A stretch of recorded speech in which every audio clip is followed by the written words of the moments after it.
These are the things that I need in my life every single morning. And my whole day it went to shit and I had a meltdown. Hey you guys, welcome back to my channel. So today we're going to be talking about my morning routine, aka my wellness and productivity routine. These things I found over the last 4 years of trial and error and just adjusting things, that these are the things that I need in my life every single morning if I'm going to be able to manage stress, be able to like creatively flow work-wise, be able to have a balance between my own wellness, working, my children, and my husband, and it all just seems to help everything flow. Like, I'm not a perfect human being, but this is the closest thing of me getting to perfection. Is this just to solidify how important it was. I happened to sleep in yesterday,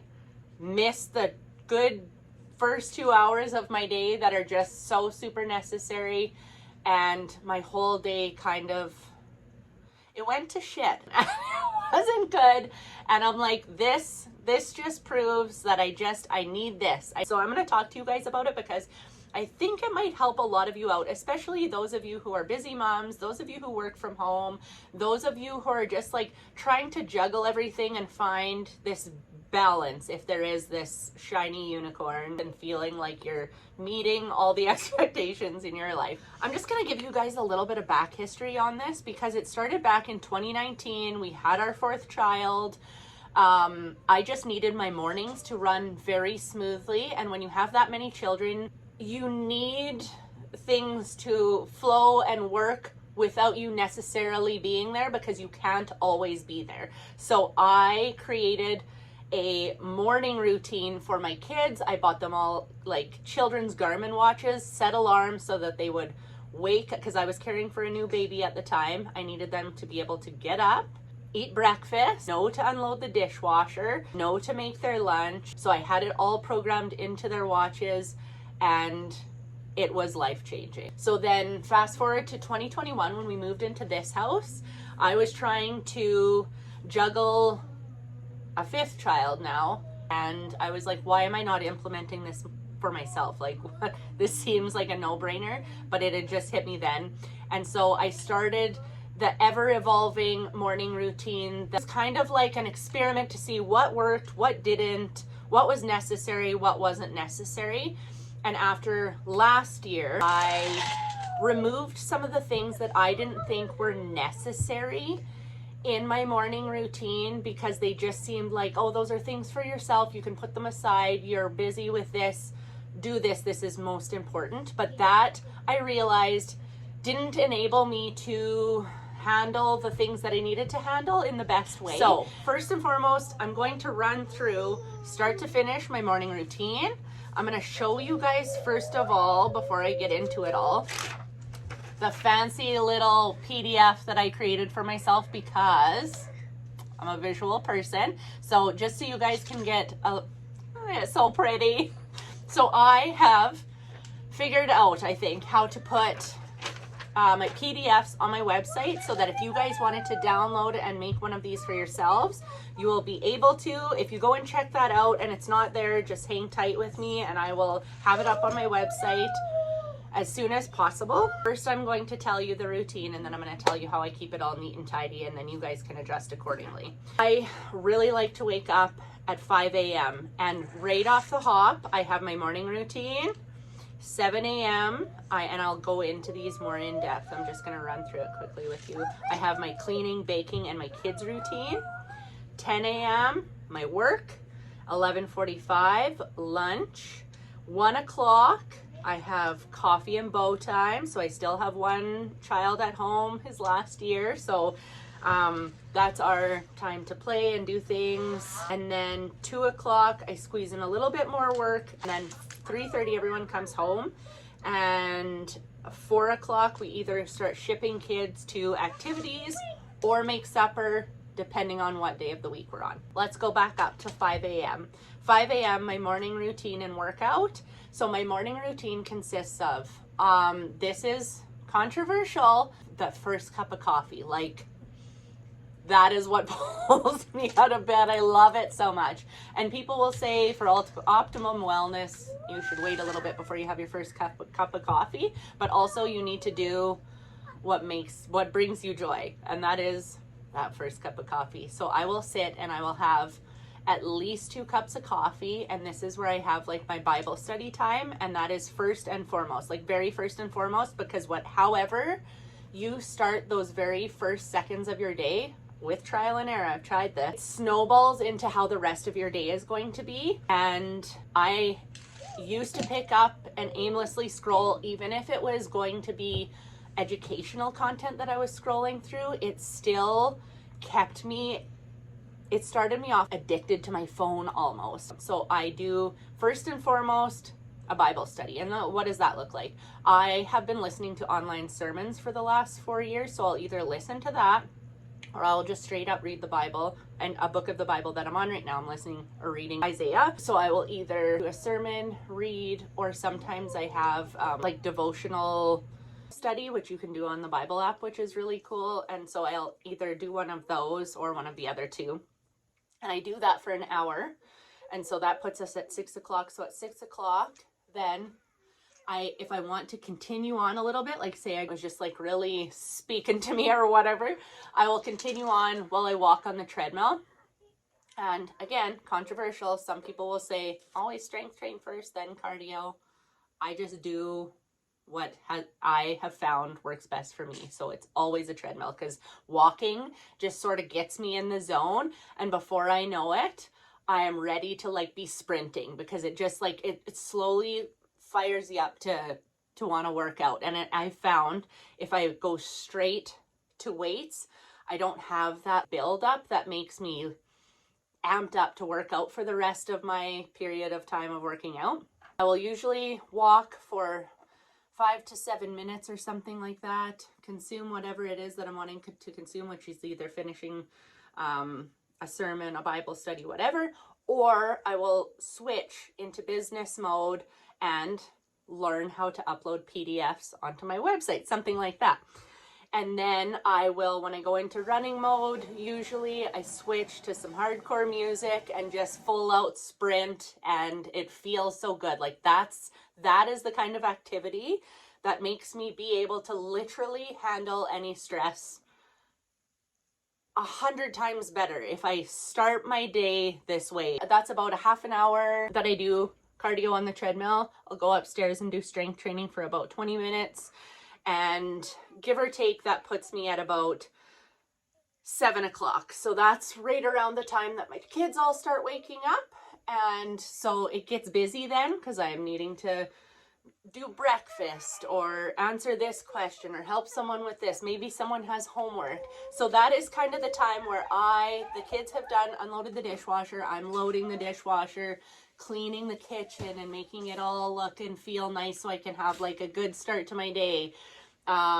Doing hair for my daughter, helping with lunches, because I will like chop and prep and they make their lunches, starting baking, any sort, like sometimes I will make them a fresh breakfast. I like to do that in the winter time because they don't often have a full meal at home when we're running out the door for sports all the time. So I like to do like oatmeal, cinnamon buns, breakfast sandwiches, fried eggs, things like that for breakfast, which we kind of do like more like toast and things like that other times. But I try to be very intentional about our breakfasts in the winter. Then at around 8:30, they head off to school. I have one kid at home with me still.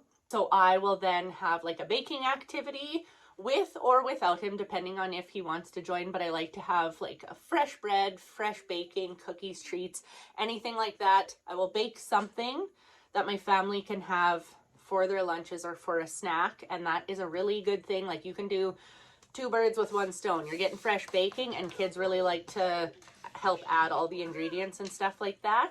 So we will do that and finish all of the house stuff. Like that's like my house time from 7 o'clock till 10 o'clock, getting all the house things done. Laundry, any vacuuming, dusting, tidying, anything like that. It's going to get done in that chunk of time or not at all. Then at 10 o'clock, that's my work time. So I have these all set to my watch as well. So at 10 o'clock, my alarm, well, 9:55, I will have my alarm will ring and it gives me kind of that warning to wrap it up. And then at 10 o'clock, I switch to work, and I have a whole printout of my workflow from Monday to Friday. So I'll just go and check that out, see what I need to be doing for that specific day.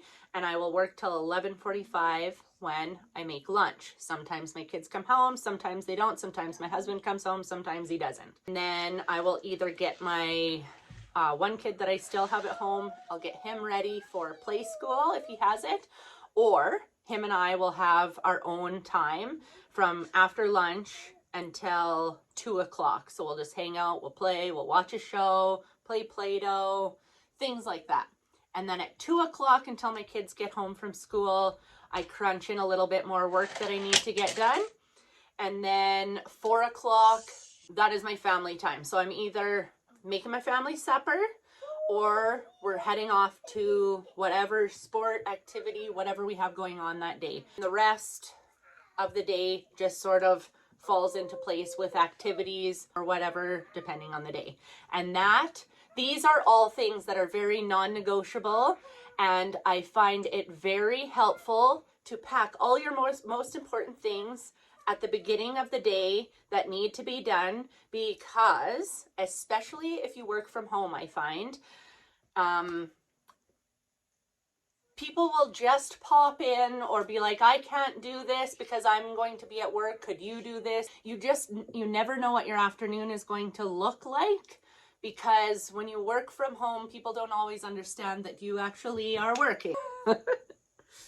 So always put your most important things, and then things that can kind of after lunch, those are sort of variables, but my morning routine is non-negotiables if I'm going to be able to handle the rest of the day tactfully. That's a good word to use, right? And then lastly, I'm going to just wrap this up with this amazing idea that came to me that I'm going to share with you guys because it might help you as well. So I feel like most of us, this is a happy planner, have day planners that we bought during COVID and then just before COVID, and then didn't have a life to write in your day planner. So this is something that I have resurrected from the dead. I wrote in it a couple months and then nothing. And the thing that is really sweet about happy planners is they have, I'm going to show you how I did this. So you can add pages into this with a special hole punch. So I've added my schedule right at the very start of the book. And then I have like Bible study tips that I've put down that I like to do before I even start, before I even open my app or my Bible. And then I printed off these sheets that explain each book of the Bible, kind of give you a very, very one-line brief summary of what you're reading so you have some context. And then I printed off these little Bible reading trackers so I can fill in each one of these books when I'm done reading them. And you can just add anything that is going to make your life easier. And I've tabbed them all up top, which I aesthetically don't love these, but I will work on getting some more tabs. So I have all of my workflow is like scripts and things like that for videos, video ideas. I have my whole year's worth of content printed out and roughly what I plan to bring to you guys. It's all cut out and hole punched into this book. And then each month I have my content calendar, and I just love things on paper. So you guys might be thinking like, oh gosh, she's using a handwritten book. Ancient times. Get with the times and put it digital. I tried that. I did. I gave it a solid effort last year. It's just not me. I just love writing. I love a pencil and paper, and I love being able to flip all over the place. I love a book. I love a physical book is what I do love. Even when it comes to like reading books. A good audio book is amazing. Could never do a Kindle. Like if I love the audio book, I'm buying the physical book so that I can go back, dog ear the pages, everything. You know what I mean? Okay, enough justifying my day planner. So then I just got one of these Happy Planner hole punches, and it's just what punches the this kind of shape into your pages so that you can add whatever you need into your book. This is amazing. I cannot tell you guys how helpful this has been so far, doing things this way. I used to not have it in my book. My morning schedule was put up on our fridge so that I could see it every single day and know, but now that I've kind of shifted, I'm like, I can tidy things up, put it in a handy book. So let me know if any of this, like, do you do any of this already? Is there what was your biggest takeaway from this? Will you implement any of this into your daily schedule? And do you have tips that we could all benefit from that you found that work really great from you? I would love to hear in the comments, and then we can all check the comments out, help each other out with this, because it's always, it's a struggle always. Like that is when you talk to people, finding that nice balance, which there is no such thing as a perfect balance, there isn't. But starting your day this way just helps everything else flow so much better, including how I eat. Like if I skip a workout, I am a ravenous beast for the rest of the day. If I do a nice workout, everything's controllable. Like everything in life goes so much smoother if I wake up, have coffee, have my quiet Bible study, and work out. These things make for an amazing rest of the day. So anyways, yes, I would love to hear from you guys. What did you like best in this video? Do you already implement some of these things? And if you guys haven't checked out this video from last week, I'll put it here. And if you guys want to see a video on some of my later beauty stuff, I'll put one right here. And I hope you guys have an amazing rest of your day, and I'll see you next week. I can't wait for next week's video, you guys. Click the subscribe and the notification so that you guys don't miss next week. Okay, bye.